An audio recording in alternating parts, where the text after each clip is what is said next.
Hello achievers, how are you all? Hope all of you must be fit and fine. जैसे JEE Main series हम continue कर रहे हैं और उसमें ऑलरेडी तुम लोगों ने काफ़ी सारे वीडियो देख ही लिया होगा। जेई मेन 2026 जनवरी में जो एग्जाम कंडक्ट हुआ था, तो उसमें आज जो हम डिस्कस करने जा रहे हैं, दो चैप्टर है। ऑलरेडी तुम लोगों ने देख लिया होगा, अल्कोहल, फिनॉल एंड ईथर। तो अल्कोहल, फिनॉल, ईथर से टोटल 11 क्वेश्चन आए थे। सिटिंग कितने हुए थे, कितने सेशन हुए थे? 10 सेशन। तो 10 सेशन में टोटल कितने क्वेश्चन आए थे? 11। इसका मतलब ऑलमोस्ट हर सेशन में अल्कोहल, फिनॉल, ईथर से एक ना एक क्वेश्चन आया ही है। अच्छा चलो अब देखते हैं। First question, given below are two statements, statement 1 and statement 2। तो स्टेटमेंट 1 क्या दिया है? Phenol on treatment with chloroform and aqueous KOH under refluxing condition followed by acidification produces para-hydroxybenzaldehyde as the major product। देखो, as the major product and ortho-hydroxybenzaldehyde as the minor product। तुम्हें याद होगा ये reaction का नाम है रिमोटेमन reaction. तो रिमोटेमन reaction में प्रोडक्ट जो बनता है दैट इज ऑर्थोहाइड्रोक्सीबेंजाल्डिहाइड और उसको सैलिसाल्डिहाइड बोलते हैं। व्हाई? क्योंकि यहाँ पे एक्सक्लूसिवली ऑर्थो प्रोडक्ट बनता है। तो एक्सक्लूसिवली ऑर्थो प्रोडक्ट बनने के पीछे रीजन क्या है? Because ortho product is stabilized by intramolecular hydrogen bonding. तो मेजर प्रोडक्ट क्या था यहाँ पे? ऑर्थो। और लिखा क्या है? मेजर प्रोडक्ट आज पारा। तो इसका मतलब स्टेटमेंट 1 हो गया गलत। आगे, the mixture of para hydroxy benzaldehyde and ortho hydroxy benzaldehyde can be easily separated through steam distillation. क्योंकि ortho hydroxy benzaldehyde steam volatile. जो स्टीम वोलाटाइल मीन्स वहां पे जब इंटरमोलिकुलर हाइड्रोजन बॉन्डिंग होता है, बॉइलिंग पॉइंट ऑटोमेटिकली डिक्रीज होता है। और कहीं पे अगर इंटरमोलिकुलर हाइड्रोजन बॉन्डिंग होता है, बॉइलिंग पॉइंट ऑटोमेटिकली इंक्रीज होता है। और इंट्रामोलिकुलर हाइड्रोजन बॉन्डिंग की वजह से बॉइलिंग पॉइंट डिक्रीज होता है। तो दोनों में बॉइलिंग पॉइंट का डिफरेंस ज्यादा है। अगर बॉइलिंग पॉइंट डिफरेंस ज्यादा है तो हम उनको स्टीम डिस्टिलेशन में सेपरेट कर सकते हैं। तो इसका मतलब क्या हुआ? Statement 1 wrong, statement 2 is correct. तो स्टेटमेंट 1 इज फॉल्स और statement 2 is true. So option 2 that is the right answer. अब चलो नेक्स्ट क्वेश्चन। यहां पे दिया है 3,3 डाइमिथाइल 2 ब्यूटानॉल। तो 3,3 डाइमिथाइल 2 ब्यूटानॉल, इसका स्ट्रक्चर ये रहा। ठीक, can not be prepared bye, can not be prepared bye. तो इसमें कौन सी रिएजेंट से या कौन सी रिएक्शन से नहीं बन सकता? ये हो गया ग्रिग्नार्ड रिएजेंट। तो मिथाइल ग्रुप अटैक करेगा तो यहाँ पे अटैक होगा। तो अटैक करने के बाद फिर एसिडिफिकेशन। तो देखो ये बन जाएगा, एक कार्बन नंबर इंक्रीज होगा। इसका मतलब बन सकता है, इसका मतलब बन सकता है।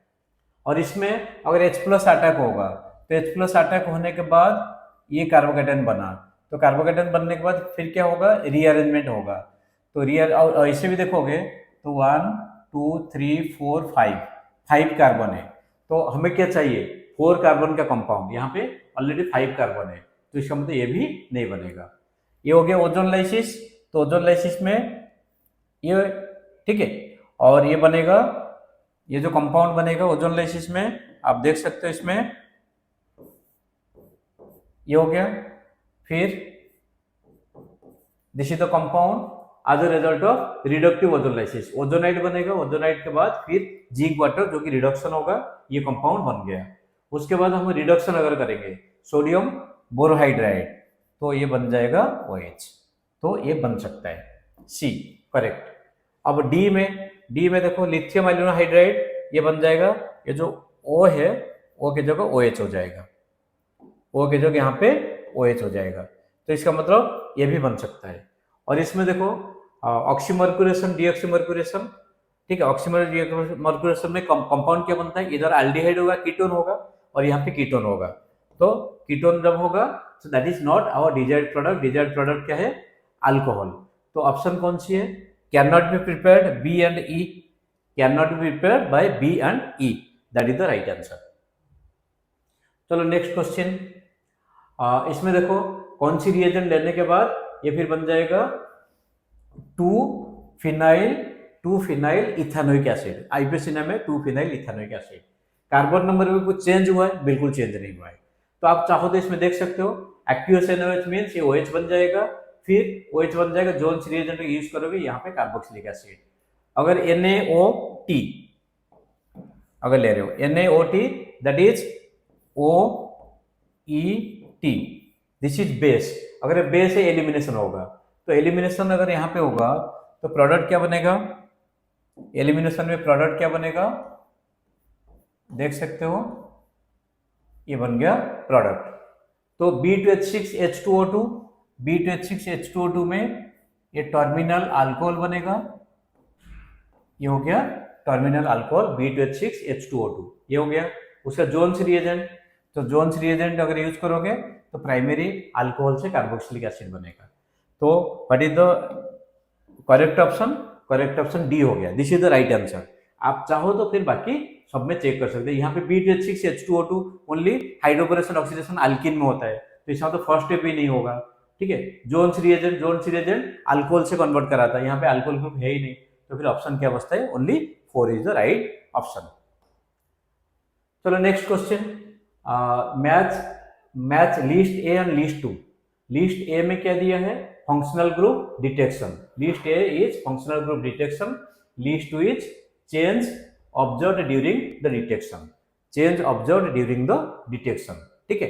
अच्छा अब देखो अनसैचुरेशन, अनसैचुरेशन जो बेयर्स टेस्ट है, तो उसके बाद अल्कोहलिक ग्रुप जिसमें स्टेरिक अमोनियम नाइट्रेट टेस्ट लिया जाता है, फिर एल्डिहाइड ग्रुप टॉलरेंस रिएजेंट है, फिनोलिक ग्रुप FeCl3। तो इमीडिएटली अगर एल्डिहाइड ग्रुप है तो आप क्या बनोगे, सिल्वर मिरर बनेगा, और फिनोलिक ग्रुप FeCl3 वो रेड कलर अपीयर होता है, ठीक है। ये दोनों आपको मिल गया, फिनोलिक ग्रुप है FeCl3 टेस्ट के साथ रेड कलर बनेगा, और aldehyde group tolerance reagent silver mirror. तो C is 2 and D is 1, C2 देखो ऑप्शन C2D1, मतलब आपका 1 और 3 दोनों में हो सकता है। अब एक बार देखो ए क्या है, unsaturation that is bears reagent. तो बेयर्स रिएजेंट जब ट्रीट होता है अनसैचुरेशन के लिए, so that makes violet color, okay, that makes violet color to be appeared। और फिर alcoholic group discharge of pink colour, ठीक। तो इसका मतलब option 1 is the right answer, option 1 is the right answer. So next question number 5, question number 5 में क्या दिया है, अ mixed ether P when treated with excess of hot concentrated HI produces 2 different alkyl iodides which when treated with aqueous NaOH gives compound Q and R, both Q and R gives yellow precipitate। Friend देखो यहाँ पे आपको एक point मिल गया, yellow precipitate with NaOI, इसका मतलब ये iodoform होगा। NaOI के साथ अगर येलो प्रेसिपिटेट बन रहा है that is iodoform CH3। So which compounds are supposed to give the iodoform? Now iodoform can be given by only one aldehyde, that is ethanol, and that gives all methyl ketone, all methyl ketone can give iodoform test, ठीक है। अच्छा तो इसका मतलब ये एसिडल्डिहाइड हो सकता है या मिथाइल कीटोन हो सकता है। तो इसमें देखो जो भी आपके पास ऑप्शन दिया है, अगर आयोडाइड से एक्सेस आयोडाइड से ट्रीट करोगे, यहाँ पे दोनों आयोडीन बनेगा, ठीक। तो दोनों आयोडीन बन गया, ये हो गया आयोडीन प्लस ये, ठीक। मतलब यहाँ पे आयोडीन बनेगा, यहाँ पे आयोडीन बनेगा। उसके बाद फिर क्या है, एक्वियस NaOH ट्रीट करोगे, तो ट्रीट करने बाद ये कीटोन बनेगा और ये CHO बन गया या I बन गया, ठीक है। अच्छा सेकेंडरी अल्कोहल बने, चाहे आपका OH बने या फिर सेकेंडरी अल्कोहल, ये आयोडोफॉर्म के साथ मिलकर क्या बनाएंगे, ये पहले एल्डिहाइड बनेगा, ये कीटोन बनेगा, दोनों में एक्टिव मिथाइल ग्रुप बन सकता है, ठीक है।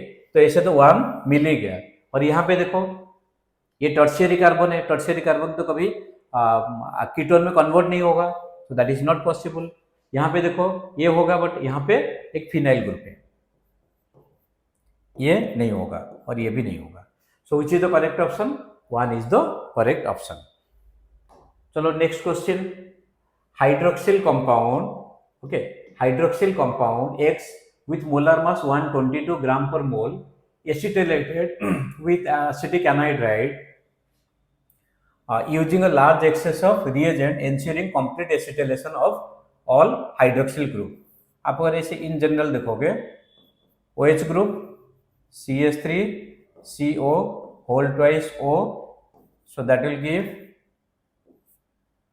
O C double bond O CH3. ठीक है। अच्छा अब देखो स्टूडेंट, ये जो कंपाउंड था इसमें हाइड्रोजन कितना लॉस हुआ, एक ही हाइड्रोजन लॉस हुआ। एक हाइड्रोजन की जगह यहाँ पे कितना आया CH3CO। ऐसे इसको अप्रोच करना है, दैट इज 15 प्लस 12 प्लस 16 और हाइड्रोजन एक लॉस हुआ, तो इसका मतलब 30, दैट इज 30 42 इंक्रीज हुआ। मतलब एक एसिटाइल ग्रुप अगर रिप्लेस एक एसिटाइल ग्रुप अगर यहाँ पे सब्स्टिट्यूट होता है तो पर एसिटाइल ग्रुप कितना मास इंक्रीज हो रहा है, 42 मास इंक्रीज हो रहा है। तो यहाँ पे 290 इंक्रीज हुआ है और कितने ये था mass, that is 8 then 8 then 4 then 1 sorry 8 then 8 6 168। तो एक पर यूनिट कितना है 42, 168 मीन्स अगर 42 से डिवाइड करोगे दैट इज 4, समझ आया, दैट इज 4। इसका मतलब जितने OH ग्रुप होंगे उतने ही एसिटाइल ग्रुप बनेगा। तो कितने एसिटाइल ग्रुप बनेगा 4, क्यों, क्योंकि 4 OH ग्रुप थे। सो इसमें पूछा है the number of hydroxyl group, so answer is 4। The number of hydroxyl group, the answer is 4। अब चलो next question, question number 7। Consider the following two reactions, phenol Na, so that will give phenoxide plus hydrogen gas, sodium phenoxide plus hydrogen gas, carboxylic acid and sodium bicarbonate, that will give the sodium salt and carbon dioxide gas। कौन सी gas release होगा, carbon dioxide. तो इसमें पूछा है numerical value molar mass of X and Y। Carbon dioxide है 44 and hydrogen है 2, that is 46। सो कितना होगा यहाँ पे 46, this is the right answer. ये सबसे इजी क्वेश्चन था बोल सकते हो। अब चलो नेक्स्ट, ये भी उससे ज्यादा इजी क्वेश्चन है। From the following how many compounds contain at least one secondary alcohol. At least one मतलब एक से ज्यादा भी हो सकता है। तो सेकेंडरी अल्कोहल यहाँ पर कहाँ है, ये प्राइमरी, ये हो गया एक सेकेंडरी, और ये दोनों टर्शियरी है, ये सेकेंडरी है और ये भी सेकेंडरी, ये टर्शियरी है, ये टर्शियरी, ये टर्शियरी। तो इसका मतलब कितने सेकेंडरी अल्कोहल इसमें प्रेजेंट है, 3। So option 1 that is the right answer. ये भी इजी क्वेश्चन था बोल सकते हो। Question number 9।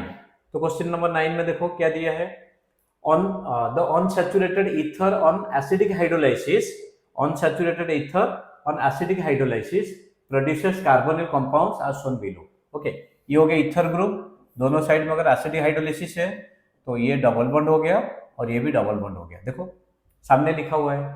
So based on this, मतलब इसको आपने रेफरेंस लिया है, predict the solution reagent that will help to distinguish P and Q obtained in the reaction. तो इसमें अगर आप उसी टाइप का कंसिडर करोगे, ये बन जाएगा एल्डिहाइड और ये बन जाएगा कीटोन। ये जो डबल बॉन्ड है ये सिंगल बॉन्ड हो जाएगा, ये सिंगल बॉन्ड हो जाएगा, ठीक। तो जो एल्डिहाइड कीटोन, तो एल्डिहाइड कीटोन को सेपरेट करने के लिए कौन सी टेस्ट है, एक तो फेलिंग्स टेस्ट, बिल्कुल सही है, फेलिंग्स टेस्ट इज करेक्ट। आगे लुकास रिएजेंट जो कि प्राइमरी सेकेंडरी टर्शियरी अल्कोहल को सेपरेट करने के लिए यूज होता है, 2,4-DNP, ये तो दोनों में एडिशन रिएक्शन दे सकता है, एल्डिहाइड और कीटोन, अनसैचुरेटेड सोडियम बाइसल्फाइड, ये दोनों में दे सकता है। इसका मतलब बेस्ट आंसर क्या हुआ, फेलिंग सॉल्यूशन या फिर टॉलरेंस रिएजेंट हो सकता था। यहाँ पे टॉलरेंस रिएजेंट ऑप्शन में है ही नहीं। अच्छा चलो नेक्स्ट क्वेश्चन नंबर आ गया 10। अच्छा, consider the following reagent, following reaction sequence. Okay, compound X दिया है जिसमें कार्बन कितना दिया है 76.6%, हाइड्रोजन 6.38% और बाकी जो है ऑक्सीजन है, ठीक है, बाकी जो ऑक्सीजन है। वेपर डेंसिटी कितना दिया है 47, तो मॉलिक्यूलर वेट कितना होगा 2 into vapour density that is 94, molecular weight 94। ये परसेंटेज कंपोजिशन दिया है, तो परसेंटेज कंपोजिशन से हम इंपीरिकल फॉर्मूला कैलकुलेट कर सकते जो कि क्लास 11 में पढ़ा होगा।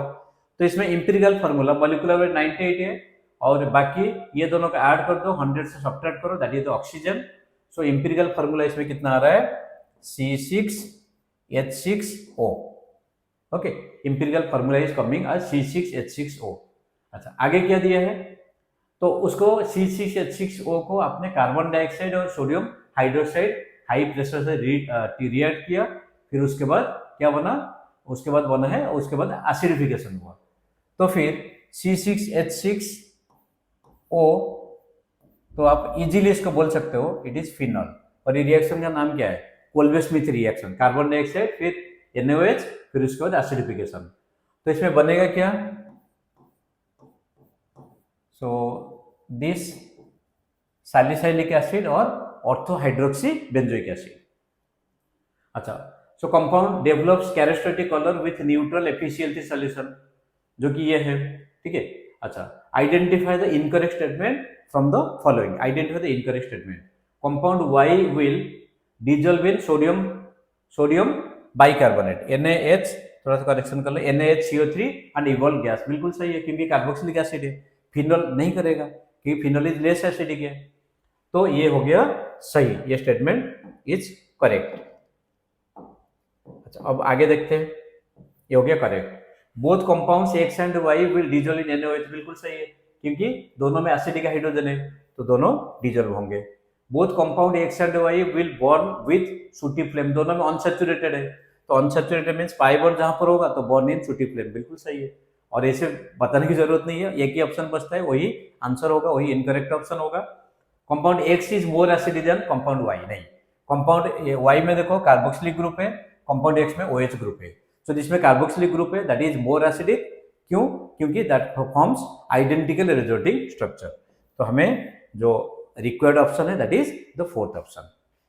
अब चलो आगे हम लास्ट क्वेश्चन।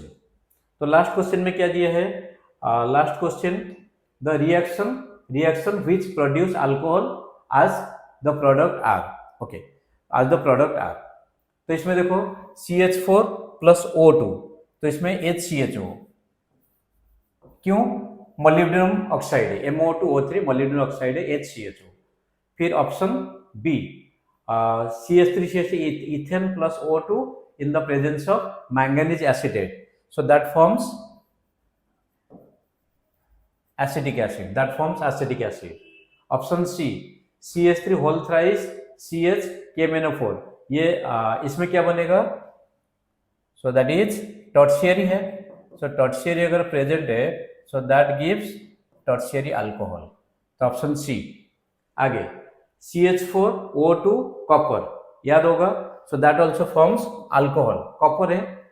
और इसके आगे KMnO4, तो यहाँ पे ये बॉन्ड ब्रेक होके दोनों साइड में OH बन जाएगा,